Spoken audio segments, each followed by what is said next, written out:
Gênesis 1, 26 em diante. Achamos? Acompanhe com fé a leitura da palavra do Senhor. E Deus disse: façamos o ser humano à nossa imagem, conforme a nossa semelhança. Tenha ele domínio sobre os peixes do mar, sobre as aves dos céus, sobre os animais domésticos, sobre toda a terra e sobre todos os animais que rastejam pela terra. Assim, Deus criou o ser humano à sua imagem. A imagem de Deus o criou. Homem e mulher os criou. E Deus os abençoou. E lhes disse: sejam fecundos, multipliquem-se, encham a terra e sujeitem-na. Tenham domínio sobre os peixes do mar, sobre as aves dos céus e sobre todo animal que rasteja pela terra. E Deus disse ainda: eis que lhes tenho dado todas as ervas que dão semente e se acham na superfície de toda a terra, e todas as árvores em que há fruto que dê semente. E isso servirá de alimento para vocês. E para todos os animais da terra, todas as aves dos céus e todos os animais que rastejam sobre a terra, em que há fôlego de vida, toda erva verde lhes servirá de alimento. E assim aconteceu. Deus viu tudo o que havia feito, e eis que era muito bom. Houve tarde e manhã, o sexto dia. Assim, pois, foram acabados os céus e a terra e tudo o que neles há. E, havendo Deus terminado no sétimo dia a sua obra que tinha feito, descansou nesse dia de toda a obra que tinha feito. E Deus abençoou o sétimo dia e o santificou, porque nele descansou de toda a obra que como Criador tinha feito. Amém? Oremos mais uma vez, queridos. Pai Santo, estamos diante de Tua santa palavra, conscientes de que necessitamos da condução de Teu Santo Espírito para compreendê-la. E principalmente para contemplarmos o nosso Salvador Jesus Cristo nestas palavras que lemos, que já há tanto tempo atrás nos anunciavam o Evangelho. Oramos, Deus, para que por meio de Cristo encontremos redenção nessa noite. No nome dele que oramos. Amém. Hoje pela manhã, a turma da classe que fica no salão menor estudou o Salmo 8. Rafael acabou de orar o Salmo 8. E o Salmo 8 foi escolhido para a introdução desse sermão. Era o dia de ouvir o Salmo 8. O Salmo 8 começa com Davi, 500 anos depois da escrita de Gênesis 1, dizendo assim: ó Senhor, Senhor nosso, como é magnífico o teu nome em toda a terra, pois puseste nos céus a tua majestade. Quando contemplo os teus céus, obra dos teus dedos, e a lua e as estrelas que estabeleceste, que é o homem, para que dele te lembres, e o filho do homem, para que o visites. O que é o homem? O que é a humanidade? Essa pergunta permeia a própria história de toda a humanidade. Ao longo dos séculos, cada geração tem tentado responder essa pergunta. Fazendo uma linha do tempo de hoje para o passado, se você perguntar o que é o homem para um estudante da sociologia dos nossos tempos, um especialista, talvez ele dirá que, bom, o homem é o que ele quiser ser. Se ele quiser ser homem, ele vai ser homem. Se quiser ser mulher, vai ser mulher. Se quiser ser outra coisa, pode ser. Se quiser ser um animal. Se quiser ser um objeto.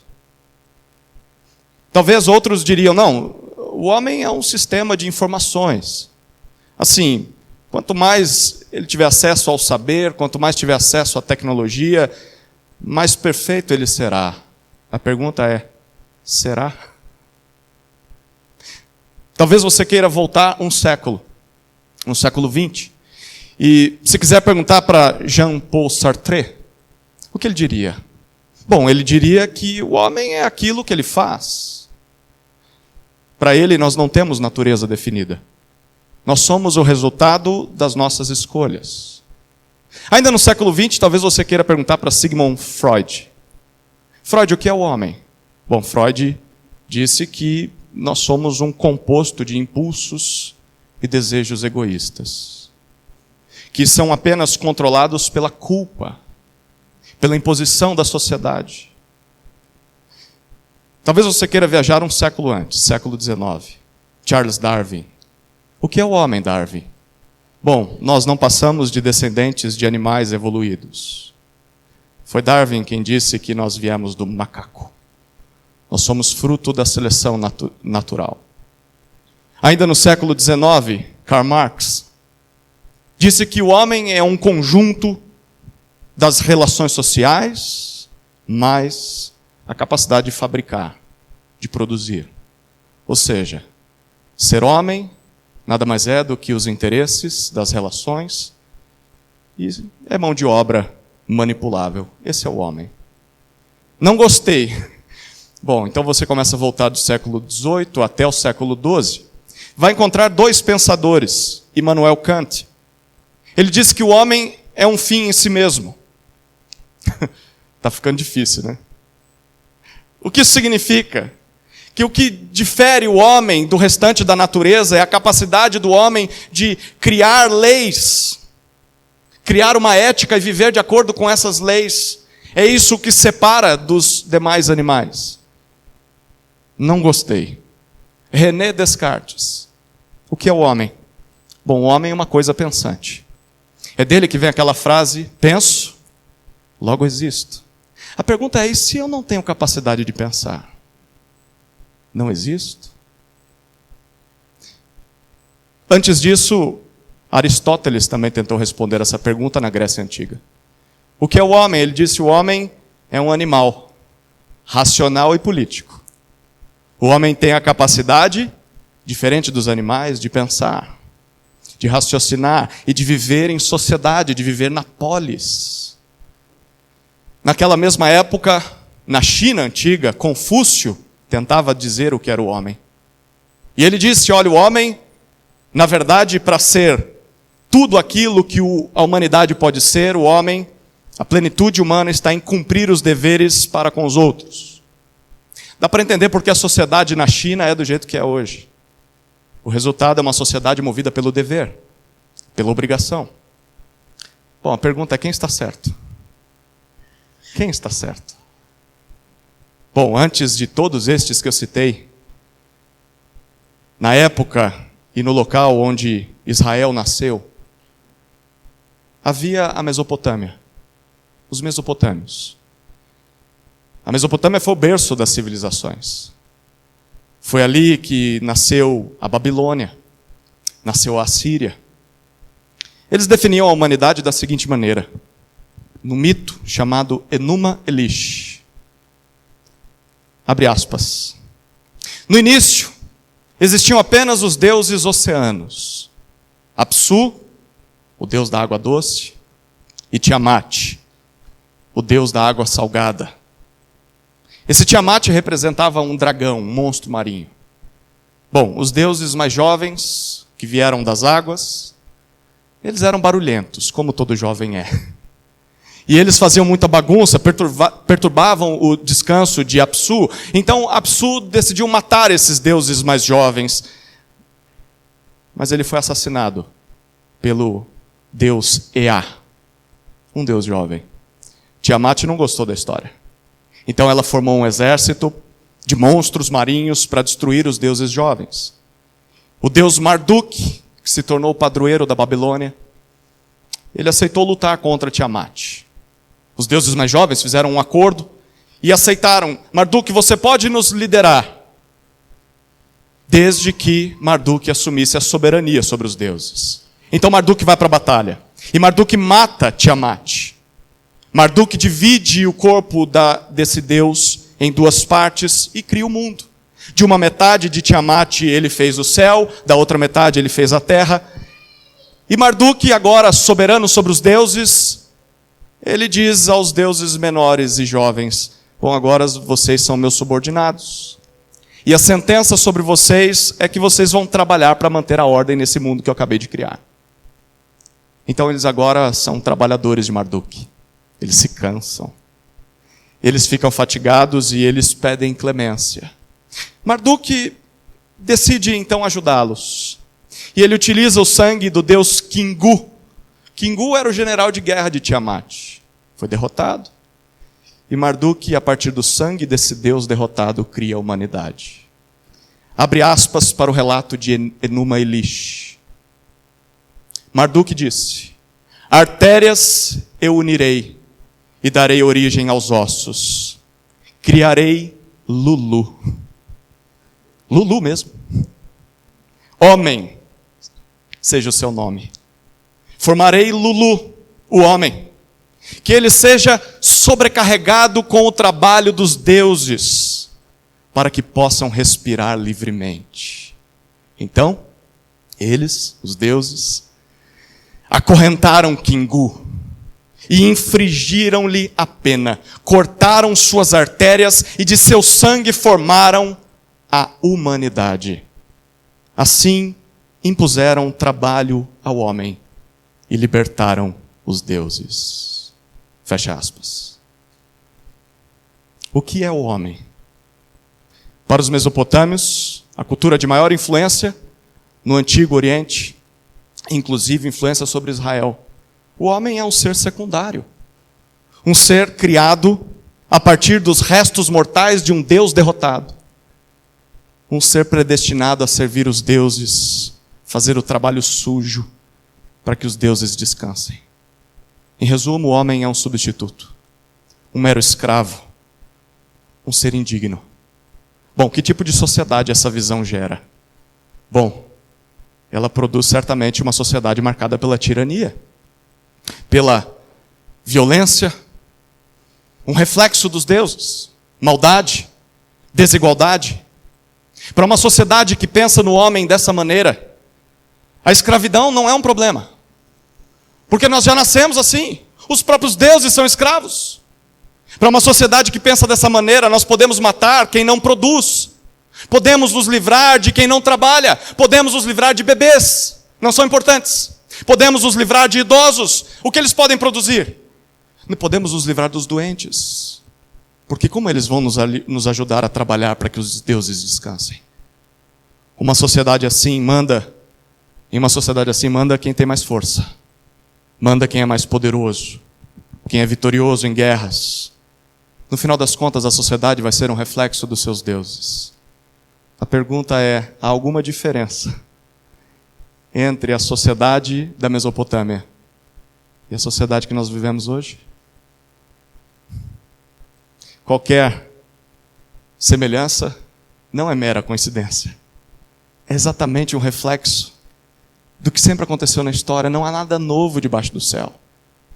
De onde vem o problema? Das relações humanas. De onde vem o problema? Bom, o problema vem da definição que cada povo faz a respeito do que é o ser humano.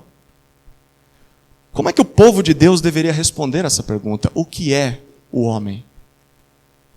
Porque isso é tão importante que, a partir da imagem que nós temos do homem, tudo muda. A nossa ética muda. O que é aquela pessoa numa sarjeta? O que é essa pessoa doente? O que é essa pessoa idosa? O que é essa pessoa que está do meu lado todos os dias e acorda na mesma cama comigo? O que é esse bebezinho no meu colo? O que é aquela pessoa que é membro da mesma igreja que eu sou? A visão que temos do homem vai mudar a nossa ética. Mudará nossos valores, a nossa cultura. Mudará a missão que temos nessa terra. Mudará o nosso propósito de vida. Então o povo de Deus precisa responder essa pergunta. O que é o homem? E aqui está o texto que diz isso. Logo de cara, na primeira página da Bíblia, Deus faz questão de dizer o que é o homem. Em resumo, o texto que nós lemos pode ser traduzido numa frase, que vai ser dividida nos pontos da noite. Deus criou o homem à sua imagem, e o abençoou acima de toda a sua boa criação, para então abençoar e santificar o dia de seu descanso. Nós vamos ver isso em 3 cenas. A primeira cena é a que Deus criou o homem à sua imagem. Acompanhe novamente comigo a leitura dos versículos 26 e 27.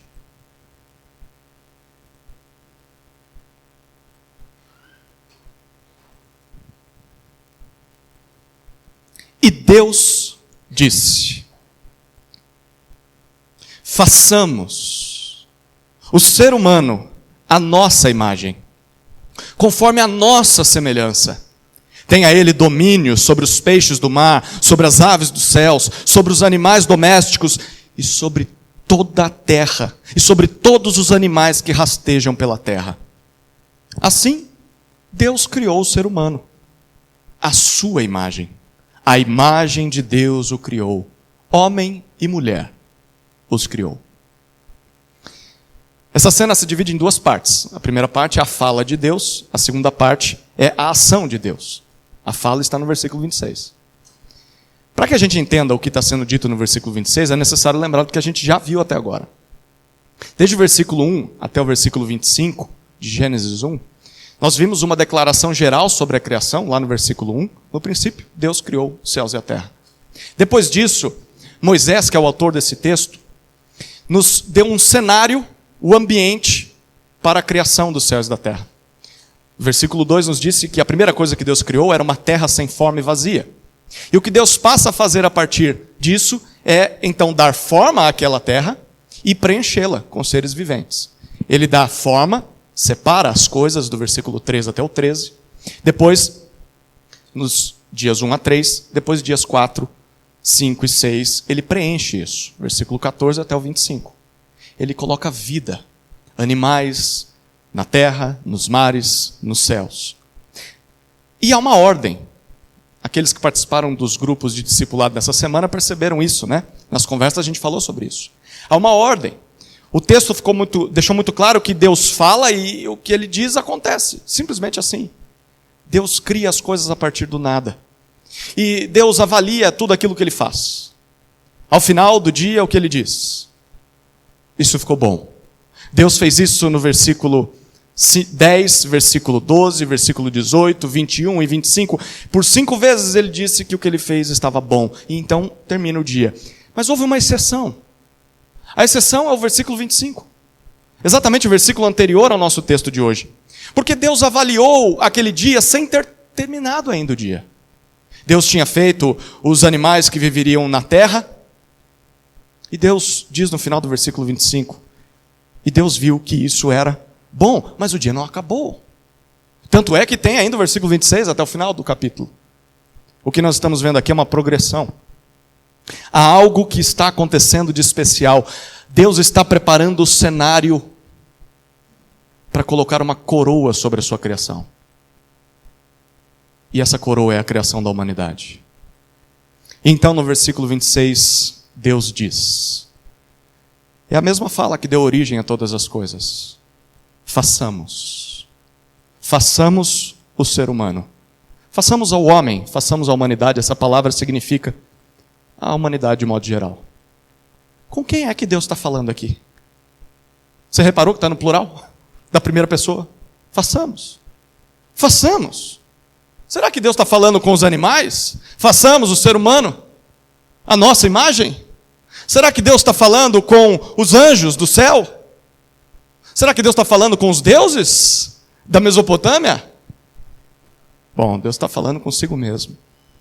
E o que nós temos aqui são os pequenos indícios que o Antigo Testamento já dava a respeito do Deus que é 3 e ao mesmo tempo é 1.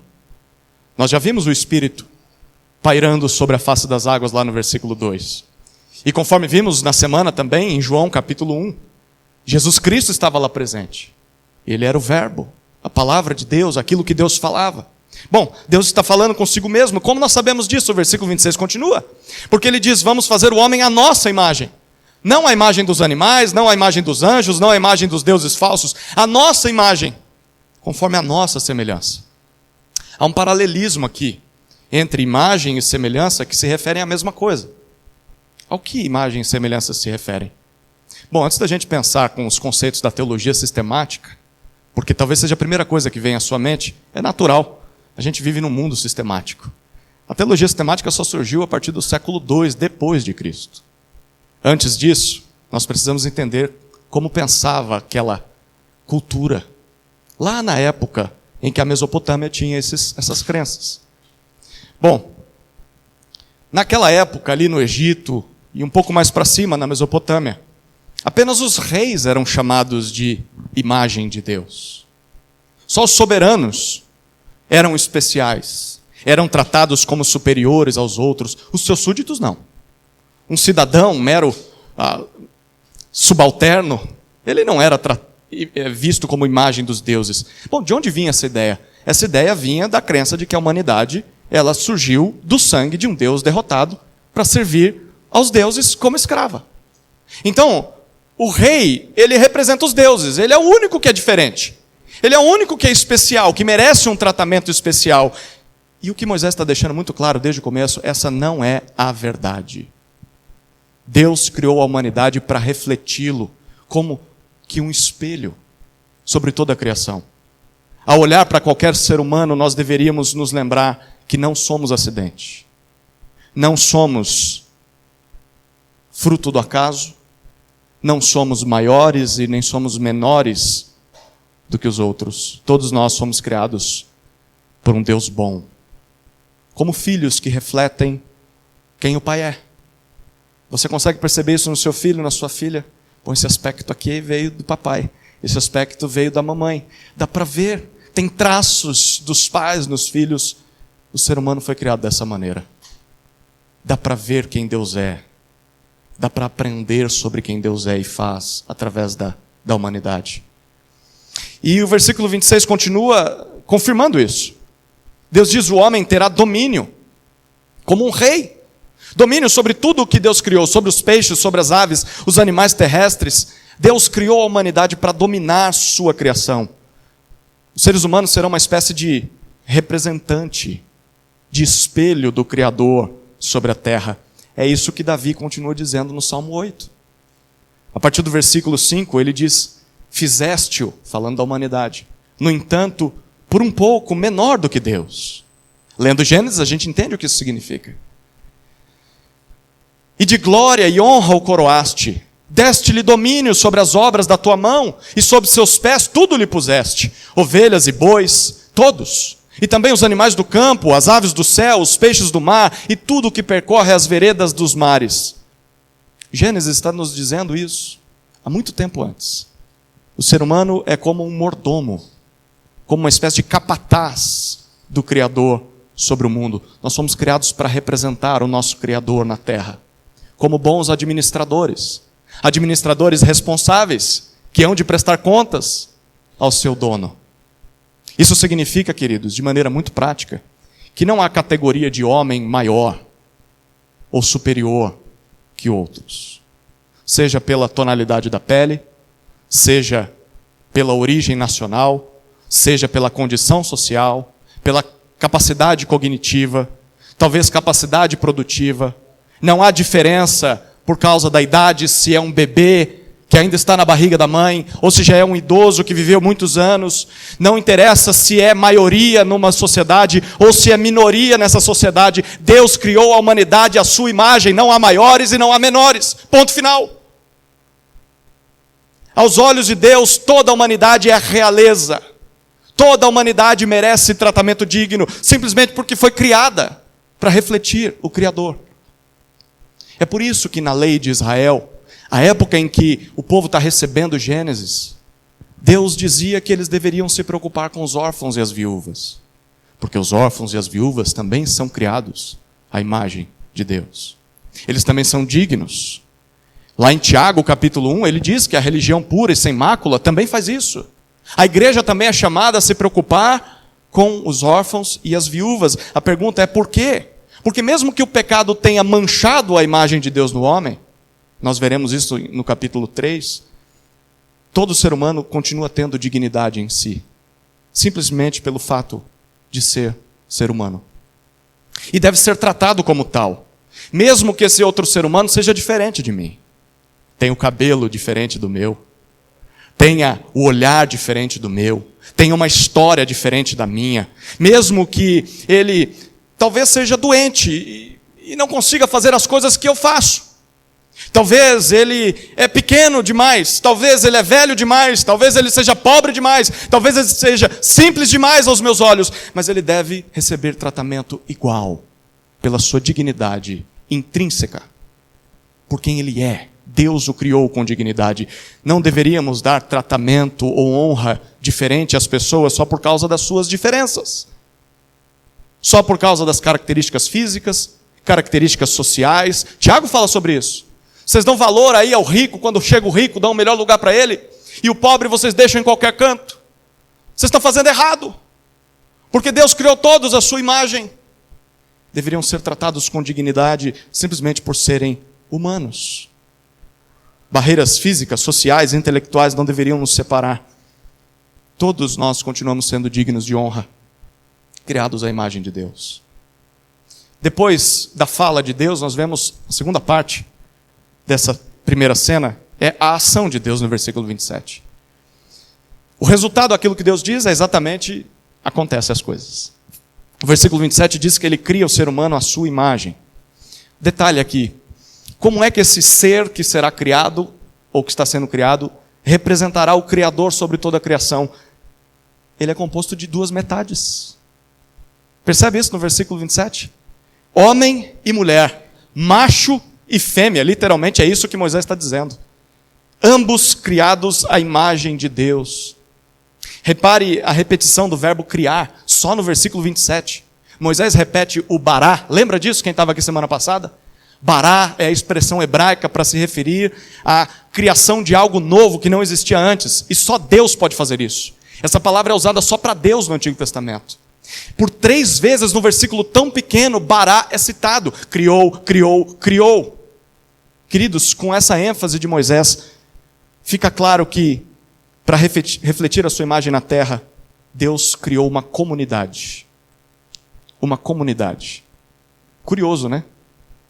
Deus é um só, mas Deus também é plural, porque ao falar consigo mesmo, ele não disse farei, ele diz façamos. Deus é plural, e para refletir um Deus plural, que é um só, mas é plural, é necessário uma humanidade plural, homem e mulher. Isso significa, queridos, que não fomos criados para vivermos isolados, solitários. Nós precisamos de outros. É por isso que você sente esse impulso, quase que incontrolável, para se casar. Ou deveria. É por isso que nós precisamos conviver com a nossa família, por mais difícil que seja. É por isso que nós precisamos viver em sociedade, é por isso que precisamos de uma igreja, porque nós fomos criados para viver em comunidade desde o começo. Homem e mulher, não foi apenas um ser. É por isso que Provérbios, muito tempo depois, 18:1, nos diz que o solitário busca o seu próprio interesse e se opõe à verdadeira sabedoria. Só o tolo se isola. Não fuja de uma comunidade. Nós só refletiremos a Deus de forma mais precisa quando estivermos juntos com outros. Precisamos dos outros, por mais difícil que isso seja. A segunda coisa que esse versículo 27 significa é que homem e mulher foram criados à imagem de Deus.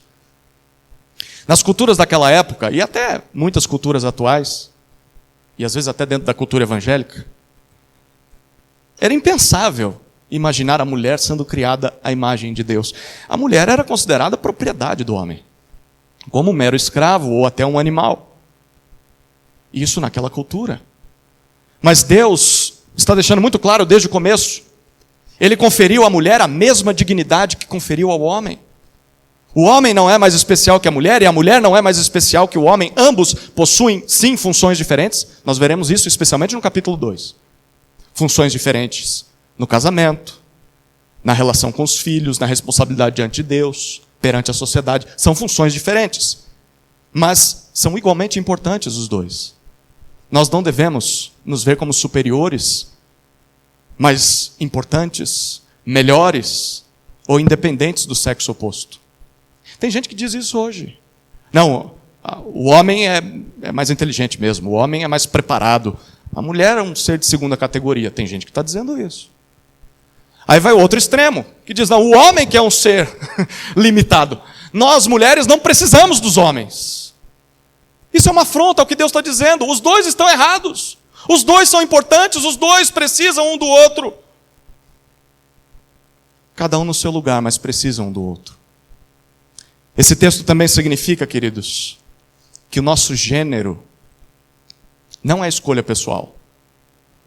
O nosso gênero não é uma imposição da sociedade. O nosso gênero é fruto da decisão e da vontade de Deus. No princípio, Deus criou homem e mulher. Naquela época, alguns escritos de algumas culturas sugeriam que a humanidade foi criada bissexual. Então, não tinha essa distinção entre homem e mulher. Só com o tempo, como castigo dos deuses, é que a humanidade foi dividida entre macho e fêmea. Mas isso é mentira. E Deus está deixando muito claro isso logo desde o começo. Ele criou apenas duas categorias de seres humanos: macho e fêmea, não tem nenhuma além dessas.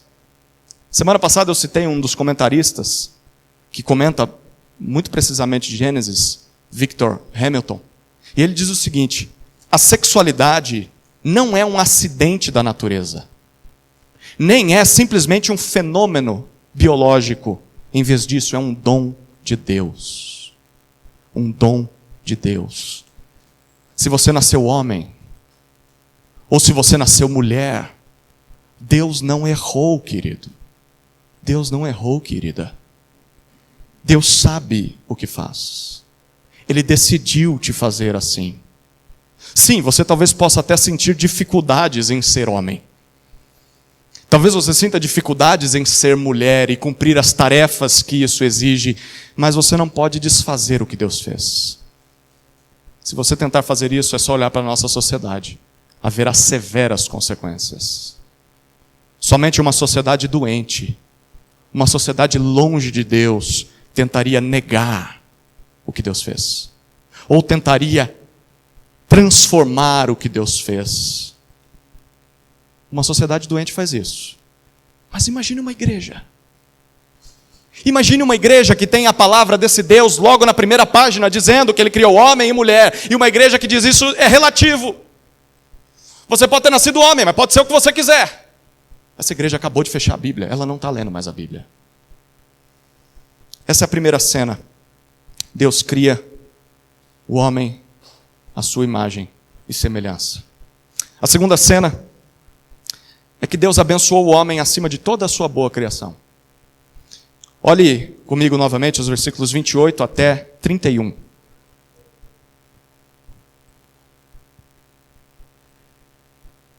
E Deus os abençoou e lhes disse: sejam fecundos, multipliquem-se, encham a terra e sujeitem-na.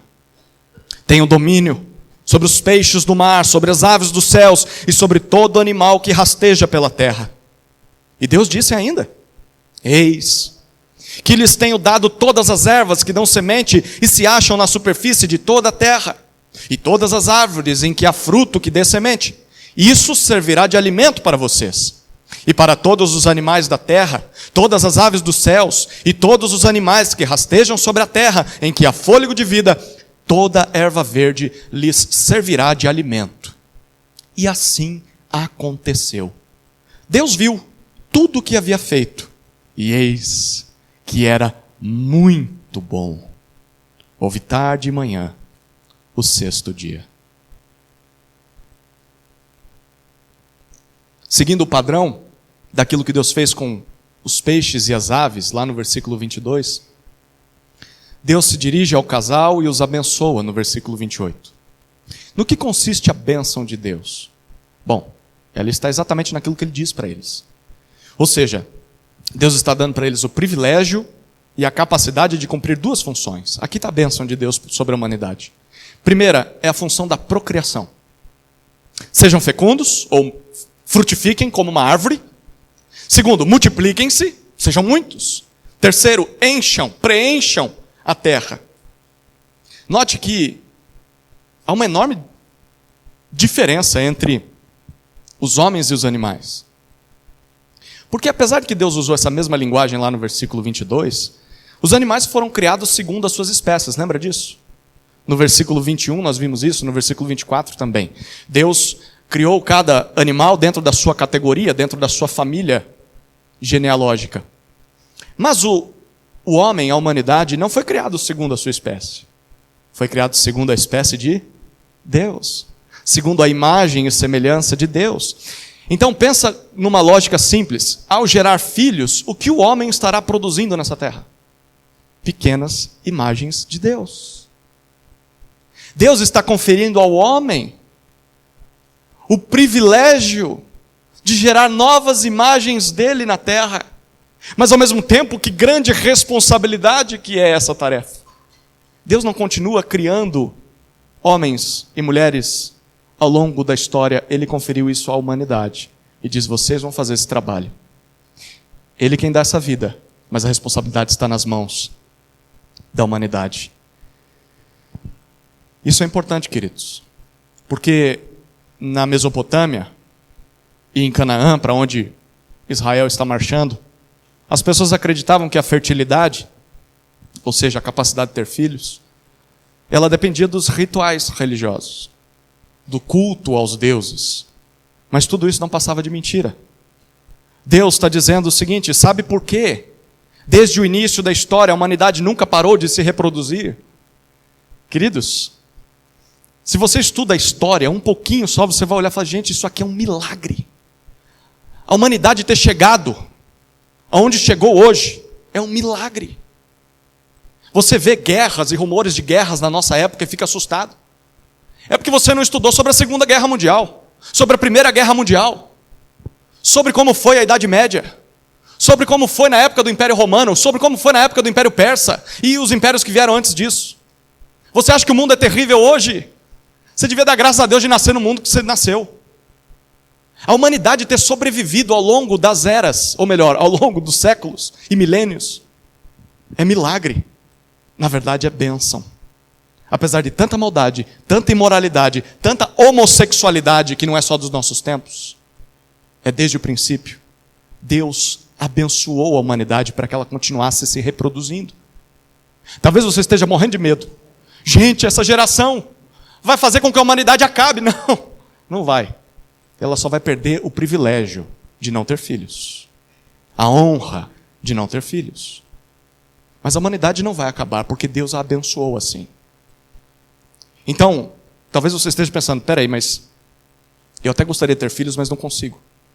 É uma luta para a gente.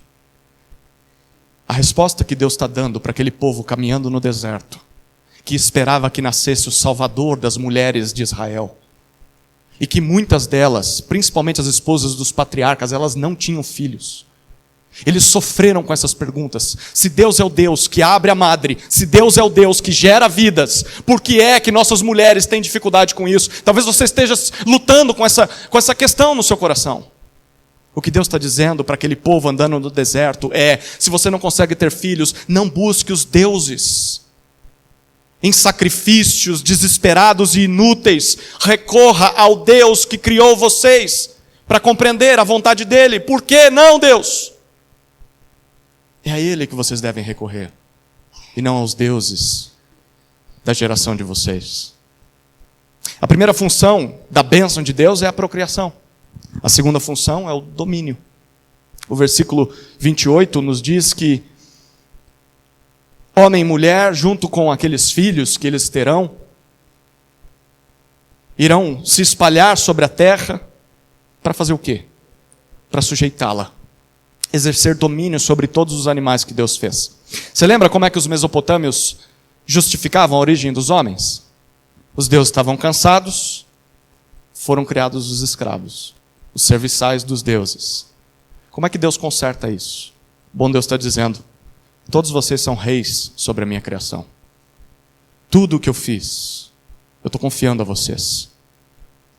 Naquela época, para que um rei lembrasse que ele era o dono das coisas, e que os seus súditos não eram proprietários de nada, nem de sua própria vida, esse rei mandava fazer uma imagem régia, uma estátua dele, muitas vezes imponente, gigantesca. Ele colocava ali no meio da província, no meio da cidade. Toda vez que alguém passasse por aquela imagem e olhasse para a figura do rei representada naquela imagem, aquela pessoa lembraria: eu não sou dono de nada. Eu não sou dono dessa terra em que eu vivo, é Ele o dono. Eu não sou dono dos animais que cultivo ou que crio. Eu não sou dono da minha casa, eu não sou dono nem de mim mesmo. Eu sou um escravo, eu sou um vassalo. Ele é o dono dessas coisas. E Deus está criando homem e mulher à sua imagem e está ordenando que homem e mulher reproduzam essa imagem sobre toda a criação. É como se Deus estivesse dizendo o seguinte para o povo de Israel: todas as vezes em que os seres criados, os animais e os homens, todas as vezes que eles olharem para a humanidade, olharem para um homem e uma mulher, que são minhas imagens régias na terra, todas as vezes que eles olharem para a humanidade serão lembrados a quem eles pertencem e como eles devem viver, porque um dia vão prestar contas. Queridos, deixa eu ser bem sincero aqui, é por isso que o inimigo de nossas almas tenta destruir tudo o que esse texto está representando.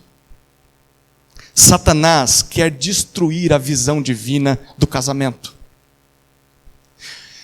Ele não diz o casamento está errado, mas ele deixa, claro, ele diz isso também, mas dentro da igreja evangélica, ele coloca assim, alguns pensamentos, dizendo: olha, não precisa, o casamento não precisa acontecer, e não precisa ser entre um homem e uma mulher.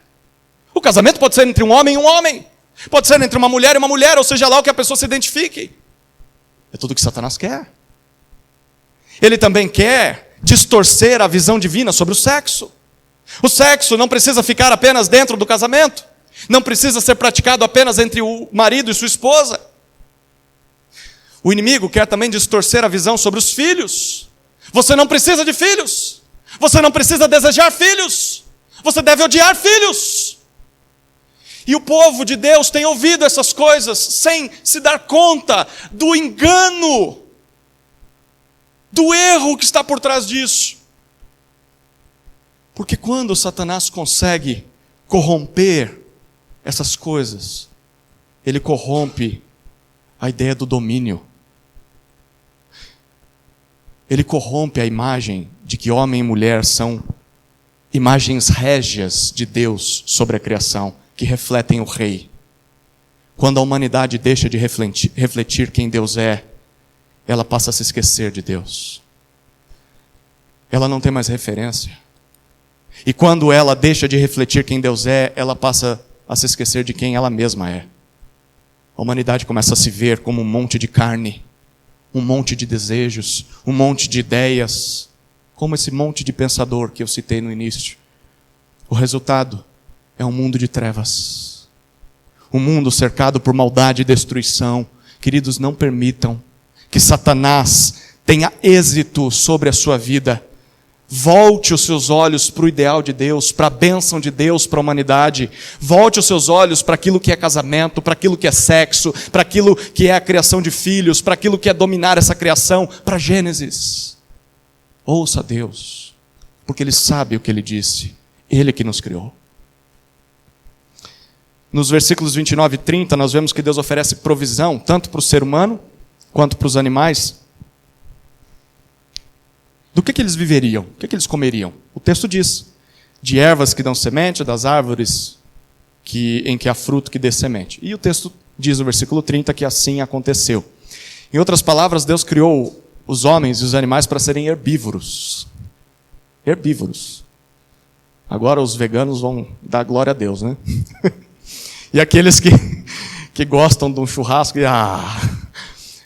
Por que Deus criou assim? Porque não seria necessário a morte para a sobrevivência. Não era necessária a morte, tanto para que os animais sobrevivessem, quanto para os homens. Mas com a entrada do pecado no mundo, e a gente chegará lá se Deus permitir, Gênesis 9, Deus permite, aí sim. Deus permite que os homens comam animais, claro, de uma forma regularizada, né? Tinha algumas normas, sem maldade, sem idolatria. Então assim, se você gosta do churrasco, não é pecado, tá bom? E se você não gosta de churrasco, pare de julgar quem gosta também, né? Tem espaço para todo mundo aí. Mas tem uma promessa, queridos. Tem uma promessa de Deus de que um dia, no novo céu e na nova terra, todos voltarão a ser como antes. Em Isaías 65, o profeta diz que o lobo e o cordeiro pastarão juntos. O lobo e o cordeiro, sem se matarem, pastarão. Imagina um lobo comendo grama. O leão comerá palha como o boi. Um dia não será mais necessária a morte. Mas o mais importante é que aquilo que Deus cria, Deus preserva. Esse é o mais importante aqui nesse texto. Deus providencia tudo o que é necessário para que a vida aconteça no mundo que Ele criou. A gente deve lembrar disso e agradecer a Deus todas as vezes em que comer algo da natureza. Talvez você goste muito de comer a erva do campo. Talvez você goste muito de comer um fruto ou um belo animal. Até aqueles que você não gosta tanto, quando tiver de comer aquilo que as crianças não gostam de comer, lembre-se do Salmo 136, versículo 25, que Deus dá o alimento a todos os seres vivos, porque a sua misericórdia dura para sempre. A vida que Deus dá, Ele preserva, Ele dá alimentos. Mesmo que a gente não goste de comer tudo que Ele deu. Pela sexta e última vez, no versículo 31, Deus avalia a sua criação. E perceba que é de uma forma diferente, superior às demais avaliações. O versículo 31 diz que Deus viu tudo o que havia feito, e eis que era muito bom. A imagem que essas palavras sugerem é a de que Deus, depois de terminar tudo, Ele está assistindo um espetáculo, a sua própria criação.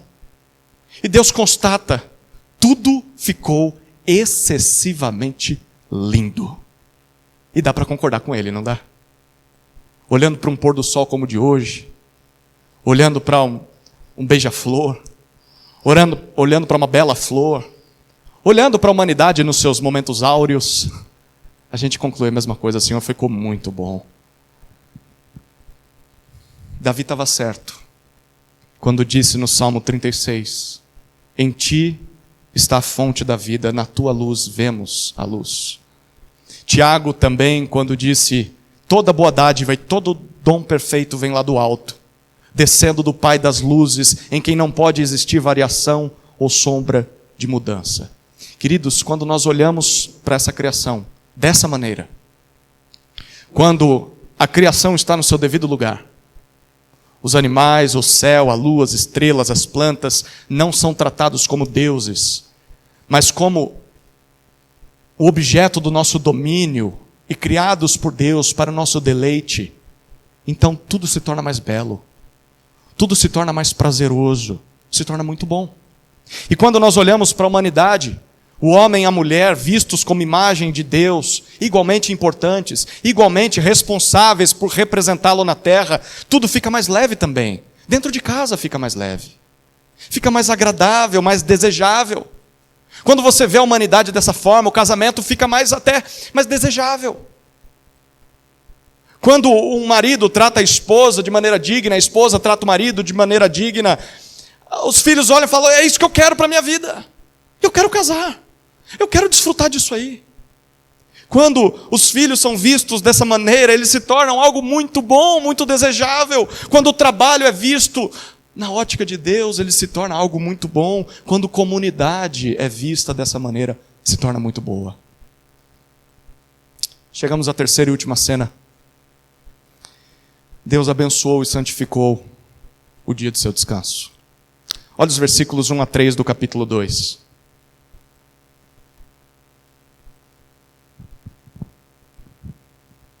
Assim, pois, foram acabados os céus e a terra, e tudo o que neles há. E havendo Deus terminado no sétimo dia a sua obra, que tinha feito, descansou nesse dia de toda a obra que tinha feito. E Deus abençoou o sétimo dia, e o santificou. Por quê? Nele descansou de toda a obra que como Criador tinha feito. Você lembra que os mesopotâmios acreditavam que os seres humanos foram criados para aliviar o fardo dos deuses. Lembra disso? Bom, para a cultura babilônica que surgiu naquele entorno, eles contavam os seus dias com base nos ciclos da lua. E para os babilônios, os dias 7, 14, 21 e 28 de todo mês eram considerados dias nefastos. Dias de azar. Dias perigosos. Eles chamavam esses dias de Umu Lemnu. Não vou repetir. Por que eles olhavam para esses dias, que talvez para muitos seja a nossa segunda-feira, né? Ou a sexta-feira 13? Por que é um dia de azar? Bom, porque nesses dias, os reis e sacerdotes não podiam realizar certas atividades. Por exemplo, eles não podiam comer carne assada, eles não podiam trocar de roupa, eles não podiam emitir decretos, porque senão os deuses ficariam irados. Era um dia de terror. Porque você saía de casa para trabalhar e não sabia se o rei estava fazendo o trabalho dele. Se o sacerdote estava fazendo o trabalho dele, ou melhor, não fazendo nada. Mas isso não era o pior. O pior chegava no dia 15º do mês lunar. Era comemorado o Shabatu. O que era o Shabatu ou Sapatu? Era o dia do descanso dos deuses, ou o dia do apaziguamento do coração dos deuses. Esse era um dia separado do mês para que os deuses curtissem. A vida dos deuses já era difícil, né? Então havia um dia de descanso para eles. Então eles descansavam do árduo trabalho de escravizar os homens. Então para eles era um dia de descanso, mas e para a humanidade? Como é que esses deuses descansavam? Bom, eles descansavam às custas dos sacrifícios dos homens. Então esse dia era um dia de oferendas, era um dia de mutilações. As pessoas iam aos templos sagrados para se flagelar, se cortar, era um dia de violência, era um dia de assassinato de seres humanos. Eles entregavam filhos para serem mortos, para que os deuses pudessem desfrutar dessa matança, porque eles eram assim, e assim ter descanso e alegria. Para o Mesopotâmio, o 7º dia da semana, em especial o Shapatu, ele era um dia temível. Era um dia de azar. Medo da ira dos deuses. E um dia em que você ficava angustiado. Será que eu estou conseguindo acalmar os deuses? Com os rituais? Com os meus sofrimentos? Era algo desse tipo que se esperava ouvir de um relato da criação. O 7º dia é o pior dia de todos. Mas para o Deus verdadeiro, o único criador de tudo que existe, a história é diferente. O 7º dia é o especial. No versículo 1 do capítulo 2, Moisés nos apresenta um resumo de tudo que ele disse até agora. Foi assim que foram acabadas todas as coisas. Deus terminou, finalizou tudo que há nos céus e na terra. Ou seja, Deus não precisava criar mais nada. Tudo que ele queria criar, ele criou. Tudo que ele queria produzir para cumprir os propósitos originais foi criado. Jó 38 nos diz que inclusive os anjos. Moisés não queria se referir aos anjos ainda, mas a Bíblia vai dizer isso lá na frente. Deus fez tudo o que ele queria. E aí o que fez em seguida, no versículo 2, naquele tão temível dia 7, para os pagãos, o que é que Deus faz no dia 7? Havendo Deus terminado no 7º dia a sua obra que tinha feito, ele descansou. Espera aí, talvez você esteja se perguntando aqui, espera aí, Deus terminou tudo no 6º dia ou no 7º dia? Porque no versículo que o pastor acabou de ler, no versículo 2, havendo Deus terminado no 7º dia a sua obra, ele terminou no 7º ou terminou no 6º dia? Bom, aqui é só uma questão de tradução, tá? Apenas a Revista e Atualizada e a NAA é que traduzem assim. A NVI, a Almeida século XXI, traduzem como o hebraico deveria ser traduzido nessa sentença. O que Moisés estava querendo dizer no versículo 2 é que no 7º dia Deus já tinha completado a sua obra. Ele já tinha completado. Esse é o significado mais próximo daquilo que ele disse. Bom, dito isso, o que Deus fez nesse 7º dia, depois que tudo já tinha sido completado? Deus descansou da obra que tinha feito. Descansar. O que significa descansar? Para você, o que significa descanso? Para alguns essa palavra nem existe no dicionário, né? é proibido descansar. Eu fui treinado a não descansar. Bom, você vai ter um sério problema no seu relacionamento com esse Deus que criou todas as coisas, porque esse Deus descansou. Deus descansou. E você ousa dizer que não descansa. Tá, é claro que o descanso de Deus é diferente do nosso descanso. A palavra hebraica traduzida para descanso é muito próxima do Shabatu, daquele dia ruim para os pagãos. É a palavra Shabat. Shabat, de onde foi traduzido depois o sábado para o povo de Israel. Essa palavra também podia ser entendida como parar. Descansar era encerrar os trabalhos. É mais ou menos como o que você faz na sexta-feira, se é que você descansa. Você apaga a luz do escritório do seu trabalho e diz: isso aqui vai ficar para segunda-feira. Eu vou parar de produzir. É isso. Deus parou. Deus descansou. É inegável a associação que há com o texto com o sétimo dia dos pagãos, mas há apenas uma pequena semelhança. O que separa, a diferença é colossal. Para os pagãos, o Shabatu era um dia de terror. Eles morriam de medo. Os deuses vão folgar através do nosso trabalho, do nosso sofrimento. Mas para Israel, o sétimo dia era o dia do Shabat de Deus, o dia em que Deus parou. Deus encerrou seus trabalhos. Ele não fez isso porque ele estava cansado, não. Como se precisasse de uma folga. Os deuses eram assim, os falsos deuses. Deus fez isso porque ele já tinha feito tudo o que era necessário. Nos primeiros 6 dias, ele fez tudo o que ele queria. Ou seja, não precisava de mais nada. Inclusive os homens já estavam lá. O detalhe aqui é que a palavra traduzida por obra, nesse versículo 2 e também no versículo 3, foi usada no Pentateuco, foi escrito por Moisés também, para se referir ao trabalho de um artesão, de um artífice, um artista.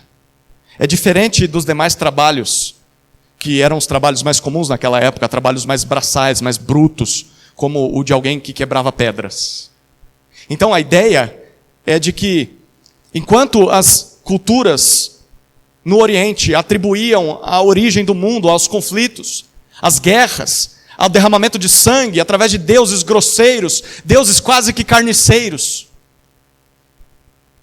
Deus se revela como um exímio artista. Deus é sutil, habilidoso.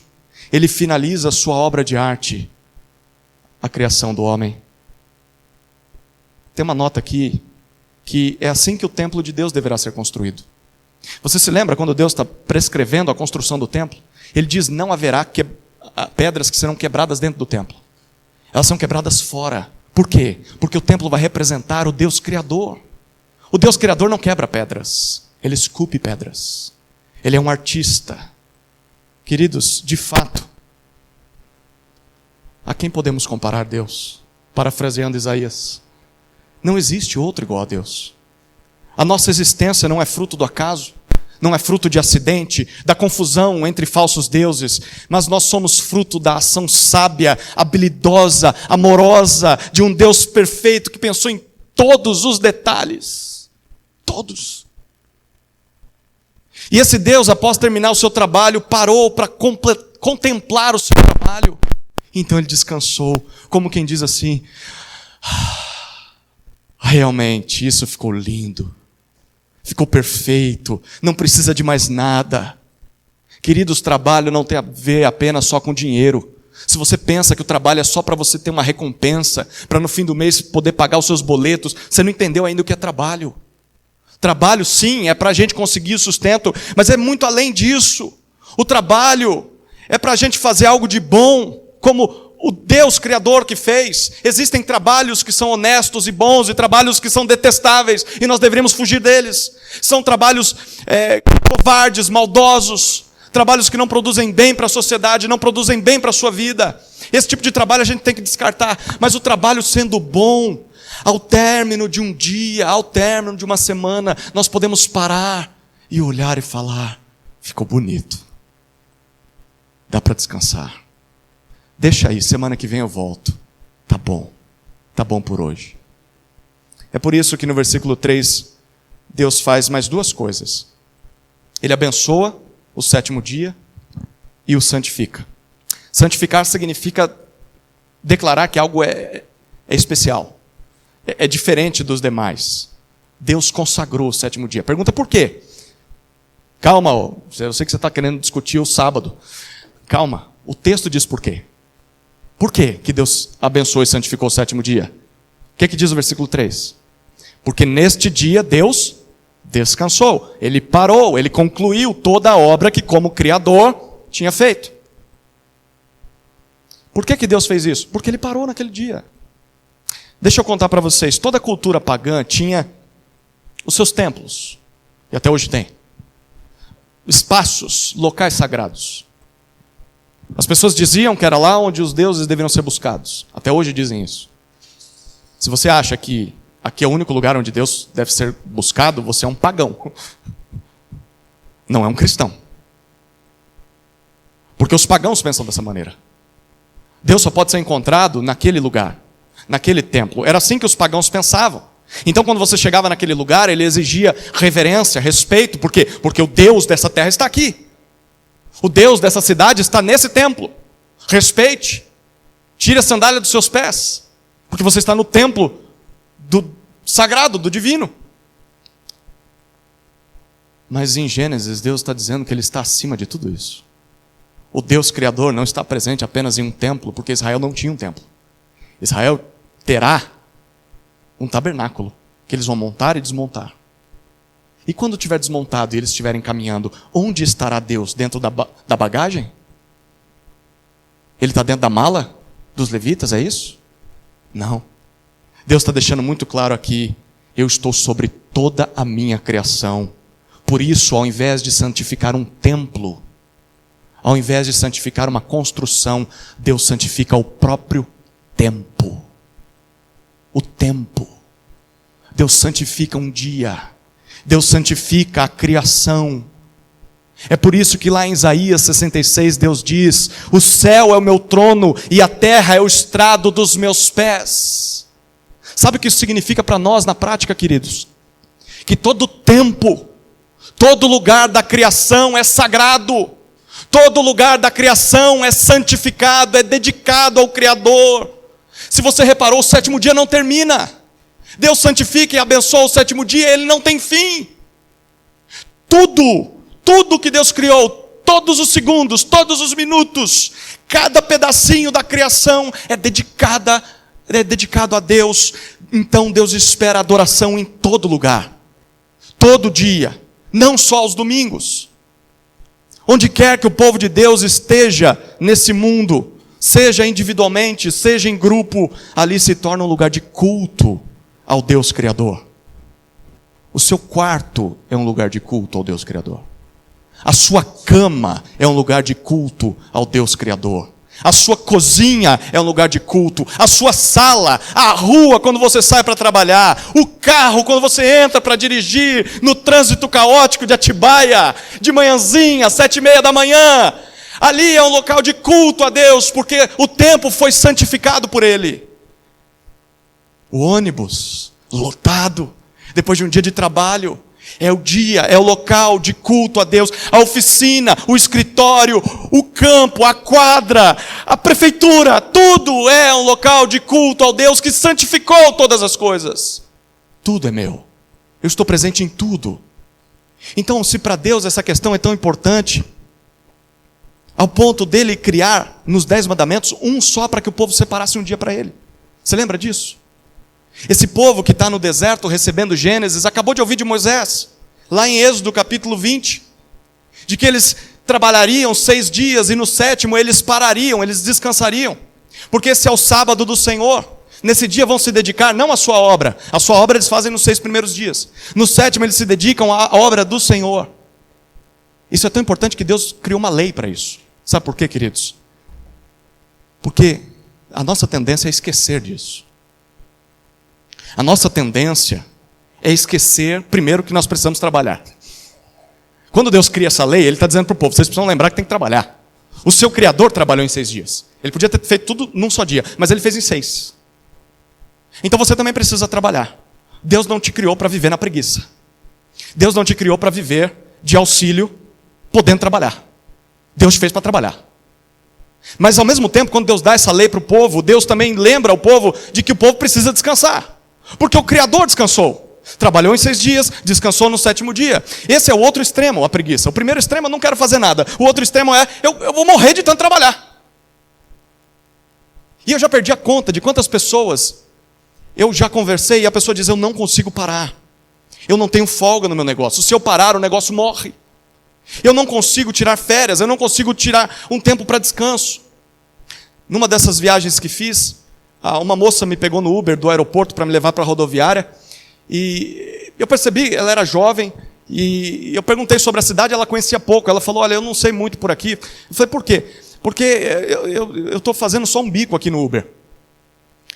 Eu estou fazendo a minha faculdade à noite, mas eu estou procurando um outro emprego. Eu falei, qual que era o seu emprego? Eu era gerente de loja. E eu falei, por que você não é mais gerente de loja? Eu falei, porque eu tive um burnout. Eu trabalhava, eu acordava às 6 horas da manhã, e eu abria a loja, eu era a última a sair. Eu tive um esgotamento. Eu peguei, o burnout é uma expressão francesa, né, que foi popularizada na nossa época para se referir a alguém que tem um esgotamento, não consegue sair mais da cama. Ela falou, fiquei parada 6 meses numa cama, sendo cuidada pela minha mãe. E agora eu perguntei, que lições você aprendeu? Ela disse, eu preciso ter limite para trabalhar, limite para descansar. Quando Deus dá a ordem, a lei para o povo, Deus está dizendo, vocês precisam parar também. Porque senão vocês também vão se estourar todo. Nós precisamos parar, queridos. Israel tinha uma lei para lembrá-los disso. É importante parar. Esse não era um dia de sofrimento como era para os pagãos, era um dia de bênção. Na verdade, era o dia do descanso de Deus, mas Deus continuava trabalhando. O povo é que parava. Olha a inversão do que Deus faz. Você lembra que Deus diz, olha, eu vou dar um maná para vocês. Lá no deserto eles comiam um pão que vinha do céu. No 6º dia, Deus dizia para eles, eu vou mandar o maná em dobro. Vocês podem encher 2 vasilhas. Porque vocês vão comer o de sexta e o de sábado. E o maná não podia ser guardado porque ele apodrecia. Nesse dia o maná não apodrecia. No dia que era dedicado para Deus. Quem é que fazia esse maná não apodrecer? No dia do descanso de Deus ele continuava trabalhando para que o povo parasse de trabalhar. Para que o povo lembrasse que é necessário o descanso. E desfrutasse da presença de Deus. E o mais importante nessa lei era lembrar o povo de que o povo precisava dessa presença. Tanto para trabalhar quanto para descansar. O 7º dia, abençoado, santificado por Deus, deveria ser separado para imitar a Deus. Sabe o que nós deveríamos fazer no dia do descanso? Quer guardar o sábado? Guarde. Mas o domingo normalmente é o dia que o povo de Deus se reúne desde o começo. Sabe o que deveríamos fazer no dia do descanso? Deveríamos imitar o nosso Criador e apreciar as obras dele. Olhar e falar, Senhor, realmente, quão bela é a sua criação. Quão belo é o seu cuidado sobre a minha vida, sobre a minha família, sobre o meu trabalho. Quão bela é a obra que o Senhor está fazendo na vida do seu povo. Senhor, quando eu olho para o meu irmão e para a minha irmã, e eu sei de onde o Senhor tirou essa pessoa, e quando eu me reúno com ela, eu olho e falo, Senhor, que bela obra o Senhor está fazendo no seu povo. Isso é o que o povo de Deus deveria fazer no dia do descanso. Contemplar as obras de Deus, produzindo vida em meio às trevas.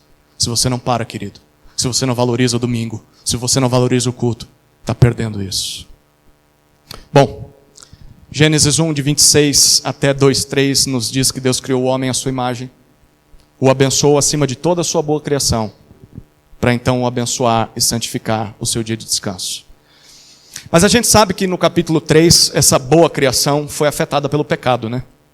O homem vira as costas para Deus, manchando a imagem de Deus no homem, impedindo o homem de cumprir a sua missão, o seu propósito. Mas Deus sempre teve um plano. Na plenitude dos tempos, Deus enviou o seu próprio Filho ao mundo. E nós vimos a sua glória. Glória como do unigênito do Pai. Diferente do primeiro homem, Adão, o Filho de Deus não falhou em representar a Deus. Ele é a imagem do Deus invisível. Ele é o Rei perfeito, que não veio para ser servido, mas para servir. O Deus que serve e dar a sua vida em resgate por muitos. E por isso ele governa o mundo com bondade, com misericórdia. É o Rei que socorre os necessitados, socorre os aflitos, socorre os fracos, socorre os oprimidos. Somente Ele é capaz de multiplicar filhos perfeitos do Pai. A todos quanto o receberam, deu-lhes o poder de serem feitos filhos de Deus, a saber, aos que creem em seu nome. E ele ainda chama esses que nasceram de novo a fazerem o mesmo, a irem por todas as nações e fazerem discípulos dele, chamando essas pessoas a serem sua imagem. Se alguém está nele, é nova criatura. As coisas antigas da velha humanidade caída, elas já passaram, eis que se fizeram novas. Somos uma nova natureza, e à medida em que o contemplamos em sua glória, nós somos transformados de glória em glória, na sua própria imagem, como pelo Senhor que é o Espírito. Você sabe de quem eu estou falando? Eu estou falando de Jesus Cristo, o nosso Senhor e Salvador, o novo homem criado por Deus, aquele a quem nós nos unimos por fé. Nós nos tornamos um com Ele, nos tornamos sua noiva. E a cada dia que passa, especialmente quando nós nos reunimos com o seu povo, nós somos lembrados de que estamos caminhando para o nosso casamento celestial com Ele. Estamos caminhando para o novo céu e na nova terra, porque ainda resta um repouso sabático para o povo de Deus. É isso que diz o autor aos Hebreus. Esse descanso não foi dado ao povo quando entrou na terra prometida, porque eles perderam a terra prometida. Esse descanso, na verdade, apontava para o descanso definitivo, na presença do Salvador, quando Ele vier em glória nos céus e nos conduzir à nossa pátria celestial e definitiva. Esse é o descanso final. Portanto, se quisermos saber o que é o homem, não precisamos perguntar para as culturas pagãs, para as antigas e para as atuais, não. Você pode estudar elas, você pode questioná-las, mas basta ouvir a opinião do Criador. Ele te fez, e Ele deu um manual de instruções. Só Ele pode explicar quem nós somos, e só Ele pode resolver os nossos problemas, queridos. Basta voltarmos os olhos para o princípio. Amém? Oremos. Senhor, quando cremos e entendemos quem é o homem, na sua perspectiva, tudo muda, Deus. O nosso caráter muda, os nossos valores, a nossa ética, os nossos relacionamentos, as leis que criamos, a cultura, a sociedade, o tratamento dos mais fracos. É assim que o seu povo deve se enxergar. E é por isso que nós te pedimos, Deus, que a tua igreja, aqui representada, reflita a tua imagem nesse mundo, tratando com dignidade todo ser humano, representando o teu governo sábio e amoroso sobre essa terra. Deus, usa-nos para que outros possam te conhecer e possam ser refeitos à imagem de Jesus. É a nossa oração no nome de Jesus. Amém. Amém.